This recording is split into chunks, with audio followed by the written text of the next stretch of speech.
as you mentioned, as textbook, you hear about it all the time because when someone wants to break you down in that manner, what's one of the first things they do? They try to strip away your confidence and your self-worth, Absolutely. right? Yeah. They say they build you up. They say these nice things. Marissa, you look very nice. I like the sweater that you're wearing. That necklace around your neck is very, for those who can't see, she looks very lovely, very put together.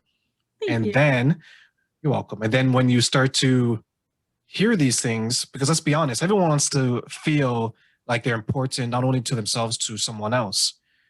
When you start to reach that level, then you start to become more attracted to me, you like me more. Then I'm in your state of mind and I can say, okay, let me tear her down so she feels like she needs me, right? She feels like, oh, I love him so much because he makes me feel so warm inside, even though he's doing all these things that I absolutely dislike. And then ultimately, he did what he did with you. Did you find while it was building up to that point, was there a codependency issue, meaning that you felt like you were dependent on him for some of the things that he was telling you that made you feel good?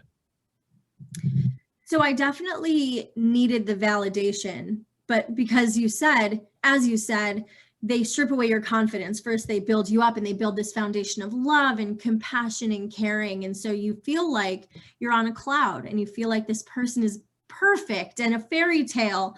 And then they systematically tear you down, like you said, to destroy your confidence, to maintain control over you, to learn everything about you so that they can manipulate it.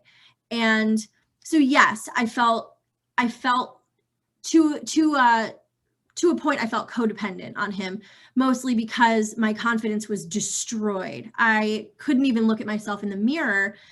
And so needing that validation, that love and connection, I really craved it from him, and I was afraid to get it from anywhere else because he had basically broken me to the point where he told me I was a used toy. Nobody was going to love me. I was lucky to have him.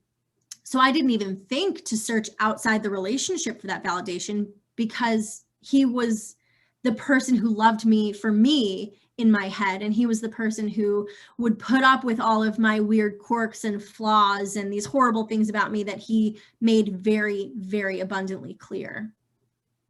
And that's where the system comes into place, as you mentioned, because they're there to supplement what you maybe didn't have because this person was, I don't want to say so good, but they're good enough that they had you in that state of mind and you're thinking, okay, maybe I'm not this attractive, right?